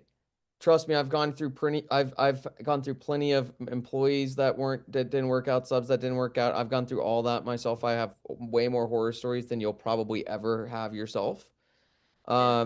And it's okay because if you want to build this company to $1 million a year, let's say it takes you 2 years to get to $1 million a year, you only need like 8 painters, like actual painters to produce $1 million a year, which means you only like 2 or 3 subs. So you've got 2 years to recruit 2 or 3 subs to keep up with your sales. And so you'll go through some, but every time you recruit a sub that doesn't work out, you're going to get better at recruiting the next one. So just know that like the early stages are always going to be the slowest and the hardest, but like it's compounding. And you'll be surprised how far you are 6 months from now, and then a year from now, and then 2 years from now, it's like unrecognizable. But to me, Brian, I'm like, I hear these numbers. I'm like, dude, you have a $7,800 job. You've got a sub producing at 50%. You're way, and that's like already what you need to be like. Maybe you're closer than we think to just leaving the job. God, I hope so. And with yeah, I think you're in good shape, dude. I would just say like just follow the program, dude. Just follow exactly what's in there. Don't mess with it. Don't get creative. Don't get out of the box. If there was a better way to get the results we're trying to get you, we would already have it in there. Okay. Yeah. Awesome, man. All right, cool. Amy, are you here? Thank you. Yeah, thank you, Brian. I'm excited for you too, dude. That's awesome. Yes, I am here. Um, so my question is, and you've answered it a little bit already. We've utilized snail mail, the web, local home shows, and before COVID, we did the door-to-door request and estimate gig that we actually did your course well back in 2015 when you first started, somewhere back in 2013. And so we did that, and then after COVID, of course, it got a little bit harder to do that. Um, we've been in business for years, like I said, but we have a lot of word of mouth referrals as well. Yeah. We've been a part of a local chamber of commerce and, of course, the Better Business Bureau, blah, blah, blah. Networking meetings, we did those, we stopped those. They just weren't yielding enough and wasting our time. So really, I guess our biggest source of leads this year really came from the consistency of the one home show that we've done in March. We do it in March, and it has been like huge because it's our 4th year in it, and our presence is pretty big. So that's been very, very helpful. But my question is, given all of that and kind of where we are, um, what is your experience like? What would you say would be the best way to market right now for the slow season coming up? I know you talked some of that. We've thought about going door to door again, if that's a good idea, or if there's just another way to maybe market. What we're finding is that all of the stuff where we had a lot of leads coming in at one time, with everything that we've done, all of it seems to be slowing down. It's been really, really, really slow. And one of the things we've learned, I'm in the Richmond, Virginia area, and so one of the things that we learned is there's a huge influx of painting companies that have just like popped out of everywhere. So I don't think that that's necessarily a problem. I just think it means we need a different strategy on how to which way we need to market right now, for that. That's my first part of my question. And my second part is just really addressing hiring quality salespeople. Like, how do you market that sales position, and what kind of benefits do you highlight when you do that? So that's my two questions. What is your current revenue? Like, how much were you guys doing revenue this year? We typically do somewhere between 400K and 500. Okay. How This many year, estimates? we're kind of at a place where it looks like we're barely going to eke at 425 maybe this year. Okay. It's How been a many down estimates year. a week are you doing currently? I'd have to go back and look at our sales thing, but I know it fluctuates, but I'd say we are doing an average of maybe 3 or 4 with the leads we have coming in and trying to, Okay. you know, And our how many close estimates rate, do you- our Okay, close go ahead. rate used to be really, really good. It used to be like 55%. Now it's down to about, I don't know, I think we're somewhere between 30 and 40% on our close rate. What's your profit per job? What's your gross profit? We typically, it's usually 50%, but sometimes recently it's been more like 45%, but we typically keep it at 50%. It stays pretty consistent there. Okay, great. How many estimates a week do you want to be doing?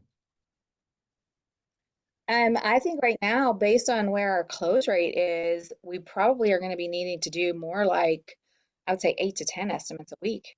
At least that's my guesstimation based on the way things have been going. The problem is getting enough leads there. So I'm not sure. Like I said, maybe the door-to-door thing is worth a try again. Maybe. What's your Or current market? What are you doing currently to generate the 3 to 4 estimates a week? well, we have several things. We have SEO stuff that we've had done. We have, of course, we still have home show leads because we've done 3 home shows this year. So we have a few of those that we're working on. We have some. We have Valpak. We've done some Valpak ads, which yielded huge. Every year that we've done it, except this year, it's dropped. So we just dropped our Valpak like Yep. way back because it's just not yielding. It was our biggest lead generator. And then we also have, like I said, just we're part of the local community chamber. So we stay involved just enough to Yep. have a presence Okay. and Better Business Bureau. And pretty much that's it. And What's word the of name of mouth. your company? Scott Ellis Painting, What's LLC. the name of it? Scott Ellis Painting, LLC. Ellis Painting. Scott Ellis Painting. Who's doing your SEO? We had a guy in Richmond, I don't remember his name, that was doing it. Hire him. Well, we're not trying to get Richmond business. That's the other part of it. So we're technically in Chester. We're outside of Richmond, but I'll tell you why.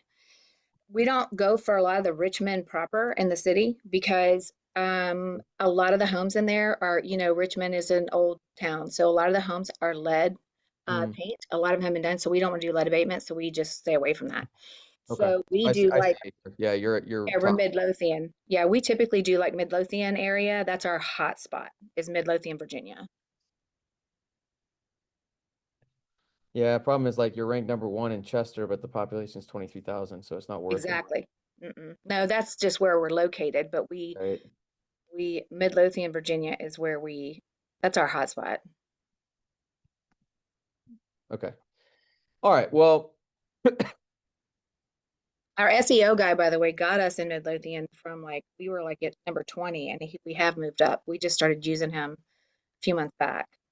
So if you search painters near me in Midlothian, Virginia, our ranking has come up from number 20 to you're number 3 for Midlothian VA painters. yeah. We're 3 on organic, and you're not in maps, but that makes sense because of the location. hmm Although you should be. A lot of others that are in the Greater Richmond area are showing up. So, anyways, okay, enough about that. So there's not much you're going to increase on SEO.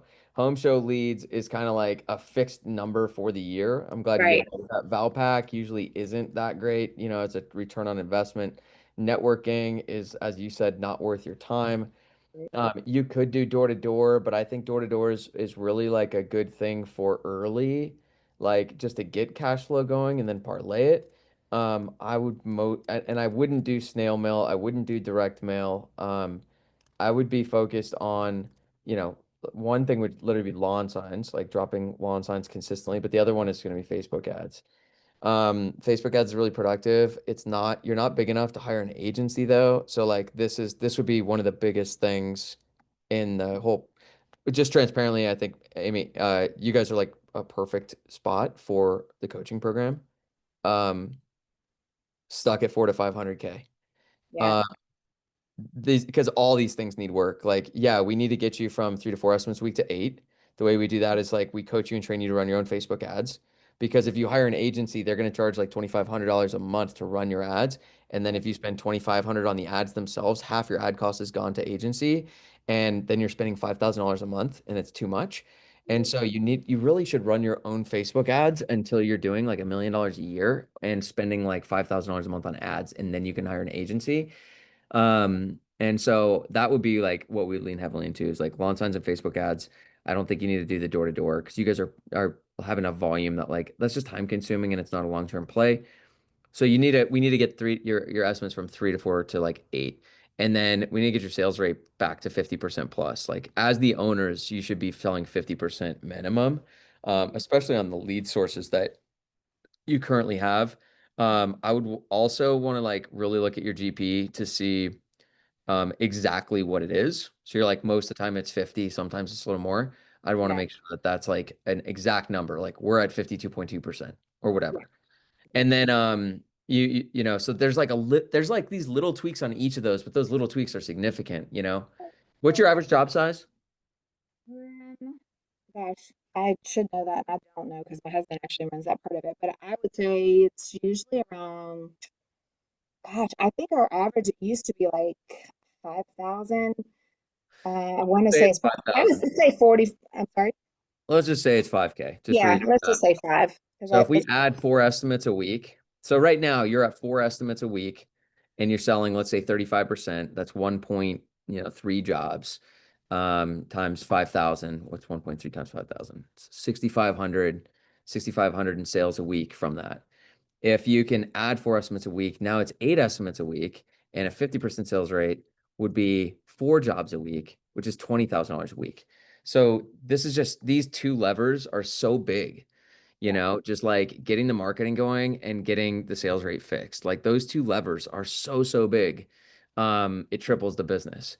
And until those two levers happen, like I'm not even going to address the hiring quality salespeople. You guys got to be doing because do you and Scott both work in the business? yeah. Yeah, so you guys should be aiming for like $1 million a year before you hire. And so that's where we would be. It would be like, all right, if we were working together, just because that's how I think about these things. I think about sequencing. So first, like, you know, priority number one is 8 estimates a week. We're gonna do that with Facebook ads, lawn signs. Lawn signs are temporary until Facebook ads work, and plus sales rate 50%. All right, priority number two. So once you're doing that, then it's going to be production efficiency. So we're going to want to really like clean up the profit, the gross profit margins, the efficiency of all production to make sure like that is really tight. We want to make sure the CRM is tight. We want to make sure estimating and pricing is tight. And then priority number three after that would be hiring a project manager and a salesperson, because that would relieve you and Scott from doing those two tasks, and then scaling marketing to 15 estimates per week. And once you do that, then you know you guys are basically out of the day to day, and you should be doing like 1.5 million, which is sweet. And then you can either bump the marketing to 20 estimates a week, and you can go do 5, and or Scott can or whatever, or you can. There's a lot of ways we can go from there, but that would be like the next 12 months, because these things should be, marketing and sales rates like a by January 1 thing. And once you solve that, now you've got 20K a week in production. So that just got a lot busier. So then we want to work on efficiency, CRM, and pricing. These two things I would probably focus on in December. And then this is early next season. And so I think you guys could be in a spot to like start the hiring process by like March. Um, but these are the quick things. And the reality is if you already knew how to fix them, you would have already fixed them. And so if you want to chat more, we can definitely talk more. I know you guys done like a program in the past, but things are very different these days. Yeah, well, we have one salesperson right now that still works for us because we did have 3 salespeople and a production manager. You have a salesperson right now?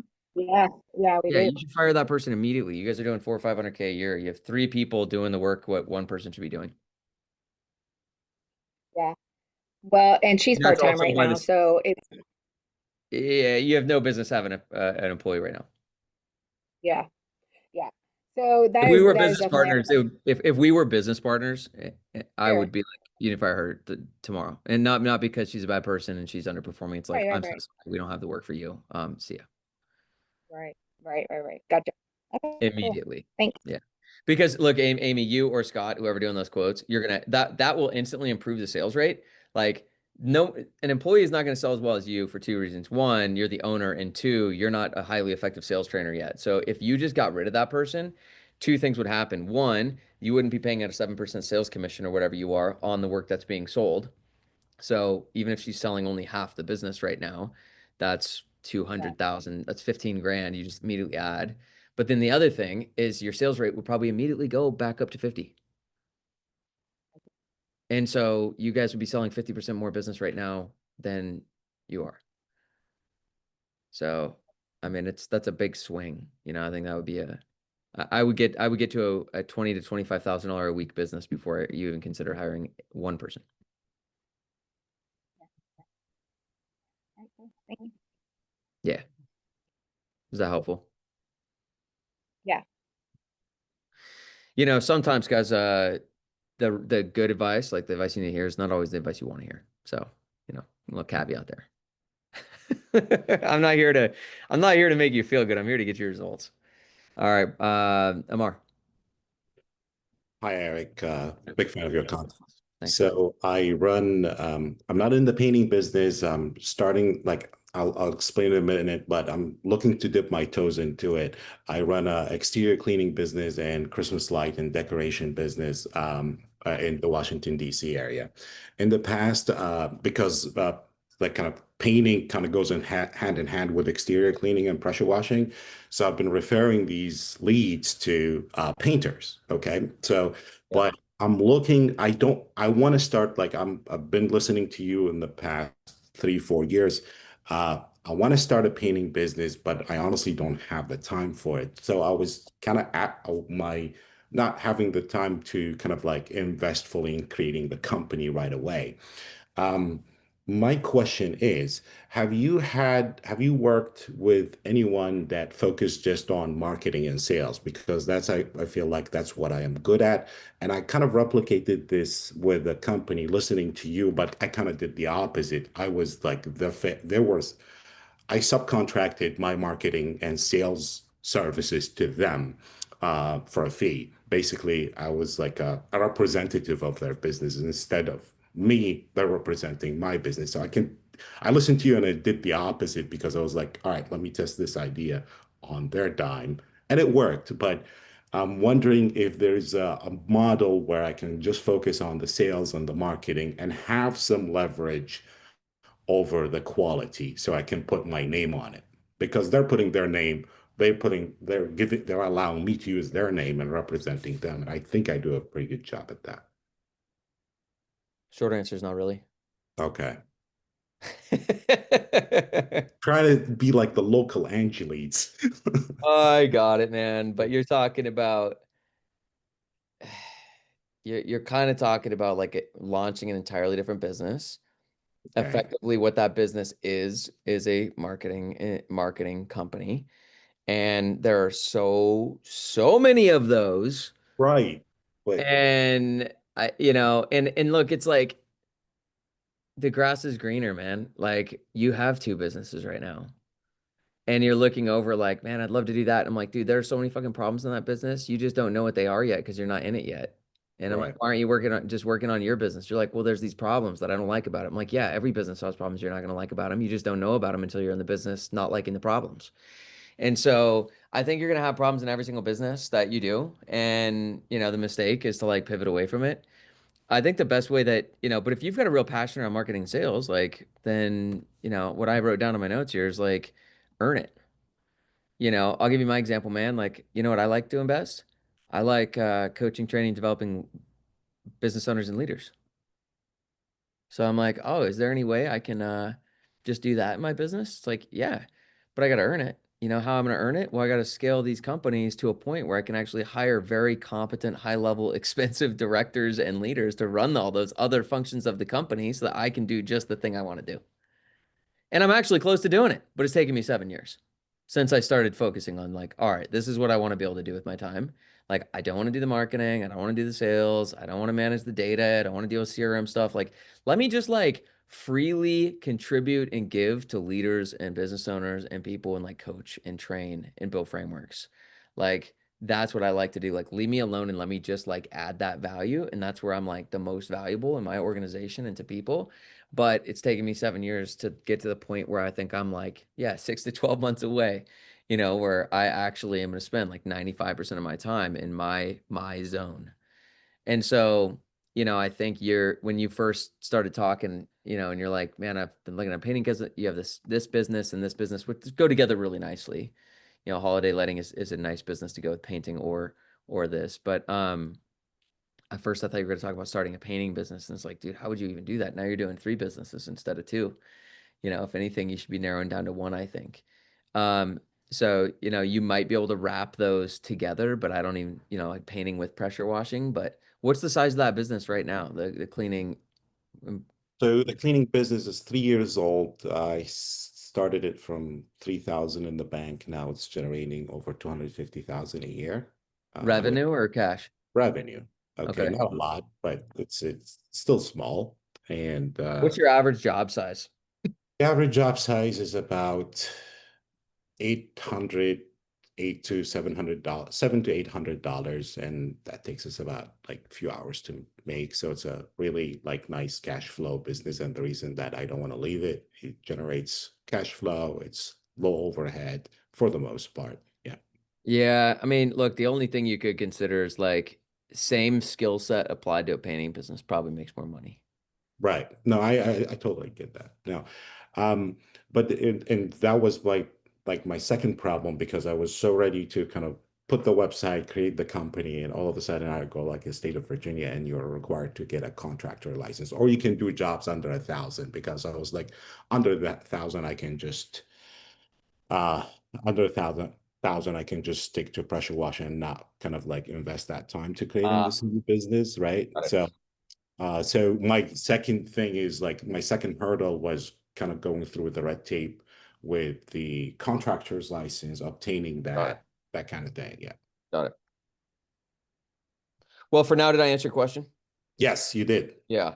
Yeah, and that's kind of the thing a lot of times guys are like, man, I'd really love to just do this. You got to ask yourself like, well, one, is that like basically a new business, new product that doesn't yet exist? If yes, that's going to be super, super hard because you have to educate people on this whole new thing and people don't want it. People don't like, it's just going to be so hard to do that. And then if it's like, hey, it already exists, I'm like, cool. Can you learn from someone else on how to just already do it and shortcut it? Do I want to do another business? Like, I Yeah. learned the hard way, less, less, less, like focus, focus, focus is the game. And so, um, anyways, just you got to be careful not chasing shiny objects in other businesses. You got to figure out how to grow and scale the one you're in, or you say, I don't want to grow and scale the one I'm in. Then great, then cut it and get into the next one. Okay. I mean, dude, what you probably could do is literally be like, I'm out on this, and then just hit up all those people and be like, I'm doing painting now instead. I could do that. And Yes. I mean, dude, you've probably watched the case studies and things like that. Like routinely, people who don't have the background that you have with like these same clients, these same customers, doing marketing, doing like they don't have that background. They're getting up to, 50 to $80,000 a month in like 6 months in painting. So you either, but you got to just like pick a business and just like go all in on it. So I don't know this business well enough to know how big and how well you can scale it and how enjoyable that's going to be and how leveraged it can be and all that. But I don't like the small job size. It Just, is scalable. It's just like small job size, but higher efficiency kind of create the revenue. So yeah. if you can do 4 or 5 of these small jobs in a day, then that's how you make Yeah. money.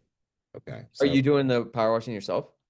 So I'm doing 50% of the work myself. I just started, like, I listening to you, I started kind of trying to apply the painting business pro to power washing, but I found it to be a little bit more difficult because the barrier to entry to power washing is much lower, and that produces lower quality stops, in my opinion. Yeah, don't Yeah. get stuck on that, dude. Okay, so here's what I like real quick. Just pretend you just broke both your arms and you can't power wash again. Right. Like, what would you do if you just like tripped down the stairs tomorrow and like both your arms like got dislocated and you couldn't lift the power washer? What would you do? Just do that. Like, so you are no longer because the amount of money you can make by getting more clients is more money per hour than the money you're making doing the work. Like you would instantly make more money and have more time back if you quit doing 100% quit doing the power washing. Okay. And my next question is like, as far as like the contractor's license, what was the experience of people who are getting into the business and about them acquiring that? Is that something that is hard to get, easy to get? Is there ways to kind Yeah, of, there's loopholes like and ways around it everywhere. I would start on ChatGPT, just being okay, like, "Hey, I'm just conversation with ChatGPT as a good place to start."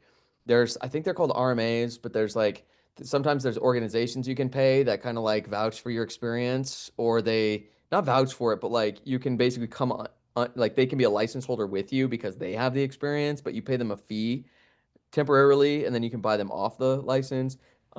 You could probably offer somebody money or phantom equity in the business to be that with an agreement to buy them out after 2 years. Once you can just carry it yourself, you can like you basically can get creative, so you don't actually have to go and be like, all right, well, I want to start a painting business in Virginia. I guess I got to go be a painter for 4 years so I can get my license. There's right? always ways around this if you understand the rules, the regulations, and then like ask enough questions. There's almost always ways. I know that California is like maybe one of the hardest ones, and we have a number of clients who have gotten their license legally and properly. Like there's nothing shady about what they're doing, and Right. have been able to get a license in California without the required years of experience necessarily. Awesome. Well, thank you for the answers. Appreciate it. You got it, Kyler. What's up, man? What's up, my man? Let me pull up my notes here. So I wrote them down as we were going. So All right, while you wrote them down real quick, Kyler said we experienced the same thing earlier this year. No lead coming in through our Facebook leads or Google ads. We switched over to Google local service ads and saw a significant difference, but still slow. yeah, that was just a comment, honestly. Yeah, Not a, no, I know. I just want to comment on it quick since you're here talking. Don't do Google ads. Like, Google ads yeah, do not work. Nobody do Google ads. Don't get sold on it. It doesn't work. It never works. I spent over $100,000 trying to make it work. It does not work. Don't do Google ads. Google local service ads is a different product that does typically work. Okay. Anyways, thank you, Kyle. yeah, it was a game changer for us. We were, I would like to say, one of the first in our area to get on it about 8 months before anybody realized. So we really capitalized on it. And we were the first people on top of Google for quite a while there until we started seeing some competition join us. But my questions are, I have a couple questions. Do you have charge separately for training on building a door knocking team? If you're willing to share any info on how you do or even find and train door knocking team when under 500K in gross revenue. What's your thoughts about Hoist? And have you played with ChatGPT agents at all yet? It seems like it could be a very powerful tool if set up right. Like, All right. First question. We don't have like a door-to-door training program. That's just part of our accelerator program. okay, cool. I didn't know. Yeah, that's part of it. And then I put a link in the chat. It was like the fast growth or how to make money fast. There's like some YouTube videos and stuff like just with really basic. But then as far as like building a team, I think I have like 4 hours of training on like how to do door-to-door, how to recruit, how to train, how to run the team and all that stuff. Although generally like that'll be anyway, it's an option. So that is in the accelerator program because that's one really easy way to scale the business up super fast, especially if you're short on cash. And then once you have cash, you can pivot over to Facebook ads, and we train you how to run all of those yourself, which will be valuable because when you do hire an agency later, you'll be way more successful with an agency running your Facebook ads when you also know how to run them. And like, look at the account. There's a huge gap between like same agency running all 10 of these accounts, but this account smashes and this account's not that good. The difference is the owner and what they're doing in partnership with the agency. So we learned that the hard way over the last 2 years, scaling our ads. So Foothill spends like $30,000 a month on Facebook ads, and we had to learn how to do that. Like we are just super involved. We're in the account every single day, looking at the ads, looking at the performance, sending feedback. Like we're like partners with them. It's not like a hand it off and they just get me the results.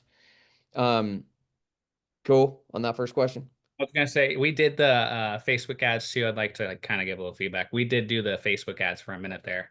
That was kind of my decision to run that, and I'd like to think that it honestly we took off when we did do that. But beginning of this year, our Facebook leads, which is what we were doing, just died, like completely died. And I have a fiance who's in like 10 years in film production industry from Hollywood. So she kind of helped us build the Facebook leads, videos, and whatnot, and edit them. Honestly, produced ads always underperform, almost always underperform to like selfie videos and ugly ads. Okay. What do So you? that might have been. So you're saying it probably wasn't good enough quality, is what you're saying? It's probably too good a quality. Okay. Okay. Yeah. I get that. Yeah, I could I get. can't tell you how many times I always feel bad, but like we see a member who's like, "Hey, check out this Facebook ad. I just got it published and produced. It's like all these drone shots and like it's all fancy." I'm like, "Man, that probably took you like 2 weeks and you probably spent $500 on that." And then it just flops. And I'm like, dude, Not that. marketing's funny, man. You never know what's gonna hit. You never know what's gonna work. You just got to throw a bunch of stuff. The best way to throw a bunch of stuff is do cheap stuff.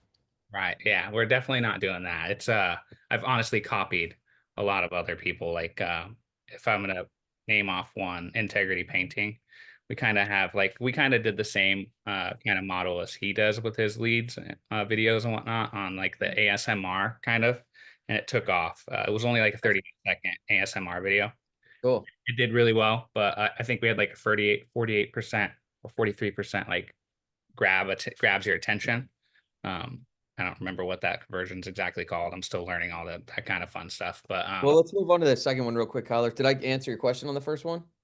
yeah, I think so. Okay. Yeah. Second question was Hoist. I'm actually an advisor to that organization. I said they were a different company at first. They were trying to do one thing.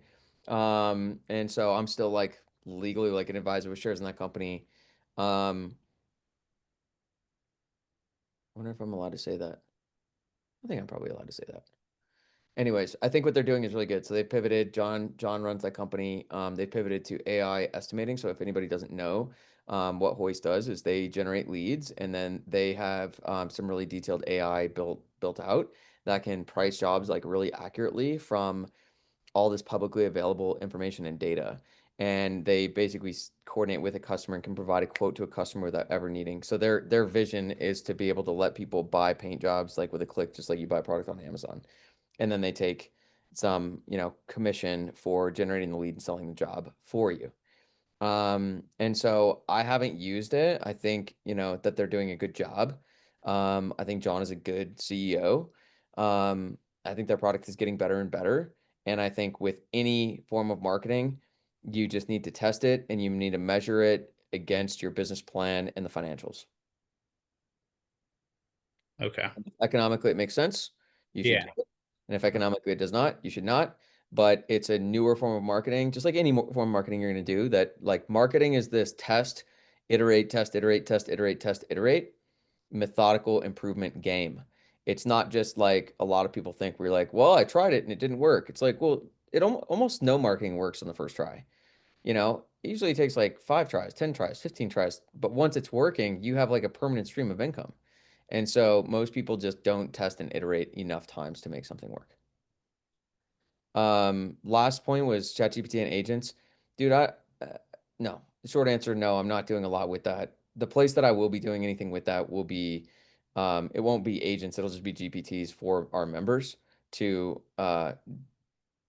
make building their company faster and easier. Building out their job posts, building out their employment agreements, building out their strategic plan, getting me loaded in there to answer questions for people. Because I have hundreds of millions of words and recordings and stuff that we can make a little Eric GPT. Like there's things like we'll probably do for our members, but in terms of the painting business itself, there's very little. I don't think there's like a huge place for it. You need to see like here's the roles in the company and what role can I make more efficient with the use of AI. And I don't think there's a lot of roles that you can make much more efficient right now with the use of AI. Answering services and stuff and like all these promises on like we answer phones and schedule appointments for you. We haven't found any that we like that we think are actually that good. The initial call is such a critical part of the sales process that if done poorly, it drops your sales rate to a degree that it's not worth it. So I'm not a fan of that stuff. There's a couple people doing some really cool stuff with paint renderings that I think is useful and I think will be really good. Paint Pulse, Ryan Stacy with Tritus, they're building out Paint Pulse, which is color renderings and stuff. I think that's going to be a good product. But they're doing a lot of work on that. And then most of the business, like there's like little automations and things you can do, but it's not really AI. It's more like Zaps and basic automations that we leverage in the business. But in terms of like full blown agents, I don't think we're there yet. And even when we are, I don't think AI is like this and I'm not an expert. Let me just be super clear. This is totally Eric's opinion, and Eric's dumb, in this area. I But hear- my view on this is like that I don't think there's like a lot of shortcuts in business and life. I think if you're going to build out like agents and stuff, that's like going really, really deep on something for an extended period of time until it gets really, really good. My observation is at this point, it's not like a really quick thing to build a really effective agent. And you would only want to create agents or automations and leveraging AI in a business that's already highly optimized, so that the agent is coming into an optimized thing because it's kind of like another employee. And so it's like scaling a business, but if you scale an inefficient business, it just increases inefficiency. But if you scale an efficient business, it creates more efficiency. So I think you probably would want to optimize the business itself before you even consider that. Okay, good, very good point there. I appreciate that. That is great, valid advice on that. I would say, and I appreciate the info. I'd say hover on the AI kind of stuff as well. I don't know if you heard. I think it's utilized AI, but Hover app is pretty amazing. We've looked Estimate. at that. That's just a little expensive. It can be on the pricier side, I think, to And do. then you just have to do the math on like, all right, well, who in my organization is this saving time for? How much time is it saving and is it worth the savings? So if Okay. it's an estimating thing where it's helping me price a house faster, I'm like, well, pricing a house takes like 15 minutes for an exterior, which I think is mostly what Hover's doing, if we're talking about the same thing. It is, yeah, So, okay, if it saves an estimator 15 minutes and they do 15 estimates a week and it's saving them, can they do two more estimates a week, and two more estimates a week is how many more jobs a month? And is it accurate? Is it as good? And it's not going to save them the full 15 minutes because they still have to like write the thing up. That's just like the pricing part. So you just have to kind of do the math. And then, I look at that like that's an initiative, like that's going to take time to build that process out, to test that, to get it right. And so there's 100 things like that I could focus on in the business. And so then the question is, well, is it the most valuable place I should be putting my time? So there's 100 things I could do in the business. They're all good, but there's only one that's going to move the business forward the most. So I should be really intentional about like what's the most important problem I need to solve right now, and I should put all my attention on solving that one. And efficiency of my sales process is unlikely to be the thing that's going to drive the business forward. So if I can get, you know, if I can go from doing 13 estimates a week to 15, the business grows by, what is that, by 15%. But if I can improve my margin and my sales rate, I can double the business, as you saw with Amy earlier. It's like we can triple the business by doubling the marketing and improving the sales rate by 50%. That's a tripling of the business. So I want to put all my attention there. I don't want to go put my attention on implementing AI that's going to get me maybe a 15% bump and maybe take 3 months to implement, when I could put 3 months into learning Facebook ads, improving sales process, and triple the business. for sure. I appreciate your advice and all the content you've dropped. I've been watching a lot of it, so Yeah, appreciate I have to say no to almost everything. it. Like Okay. I have a document 30 pages long with ideas, and I execute on like 3 a year. Yeah, I'm a So big ideator, so I'd like to. It's good. It probably wouldn't be a bad idea to join your group to get shut down on some of those ideas. most of that's what I do. I just keep people in line.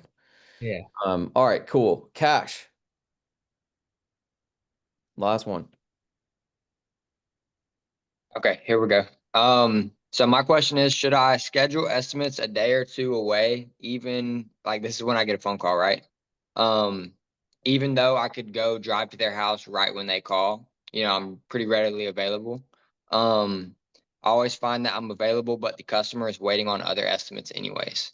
So yeah, my question is like, should I have a day in the week where I schedule the estimates off for that, Friday or Monday of the week, and let the customer wait on me to go give them the estimate, because they're doing that for other companies anyways, is what I'm finding. It it's pretty irrelevant. Okay. Yeah. I wouldn't overthink that. I would be focused way more on like how do I actually improve the sales process itself. Okay. Yeah, I know I need to do that for sure. That whether you do the estimate tomorrow or, you know, 3 days from now isn't going to massively change your sales rate. Okay. How effectively you do the first 10-minute phone call to set up the estimate, we've seen it, that one call double the sales rate. And so like there's so many leverage points in the sales process itself. Now, if it's Okay. like 2 weeks out, we definitely see a problem there. You know, if we're scheduling estimates like, so when we get really, really busy and we have to book estimates 2 weeks out, we lose jobs because we're too slow. But if you're talking like 1 or 2 days, I don't think that's the game changer. I'd say like if given an opportunity, I think moving faster is always better. Shorter sales cycles generally produce better outcomes. Like pretty much that's fairly standard across like all sales organizations is if I can shorten the sales process, my sales goes up. So that's probably more better place to lean. But for you, it'd be way more like, how do I just get really, really good at sales? Okay. Also, one more question. How do I qualify a client over the phone?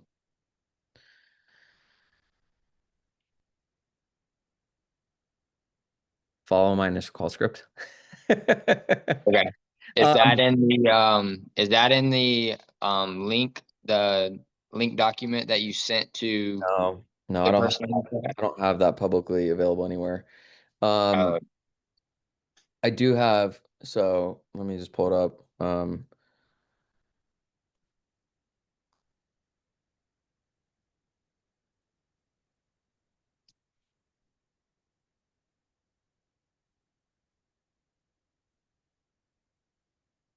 So if you go onto that doc and anybody right. in this recording, if you want this, email me. It's the How to Make Money Fast doc.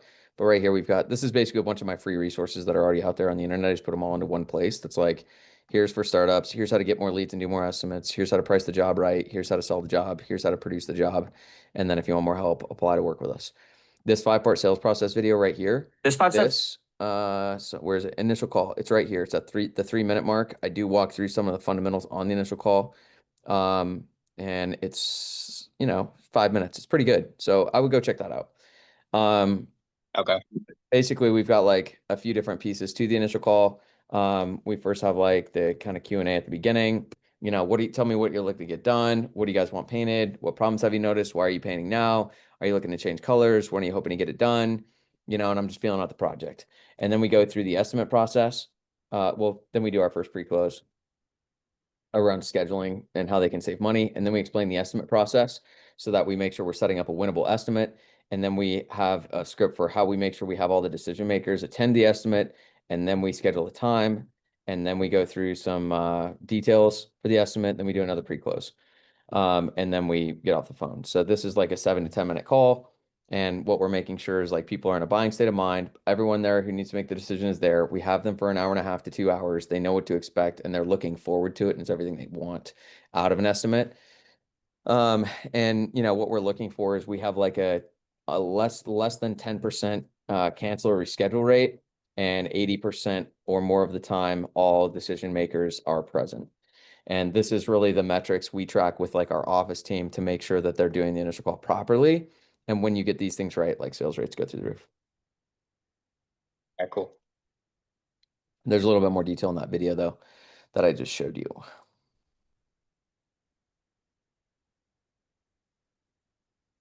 Okay. Amy, Taylor, noted. I'll reach out. Hey, send me your emails, guys, just to make sure I have the right ones. And then Jasmine said program's worth every penny and so much more. Launched in May. We're on pace to sell 400K by end of year. Sold 328 so far. Mama 2, homeschool, no prior trade or painting experience to it. But if you really need a proof that what we do works, we've got overwhelming proof that it works on the channel. All right. Anything else before I wrap this up? Thank you, Amy.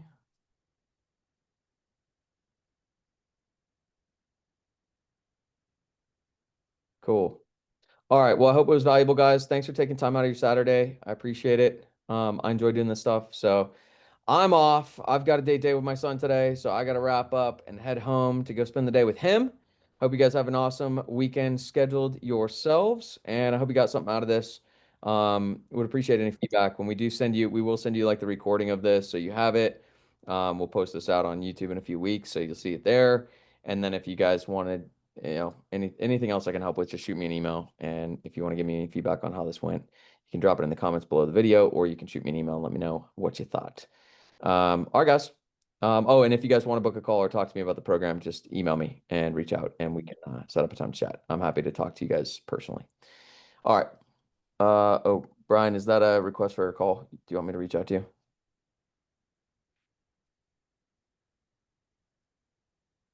Is that what that is, Brian? Okay, cool. Noted. All right, guys. Have a great weekend. We'll talk soon.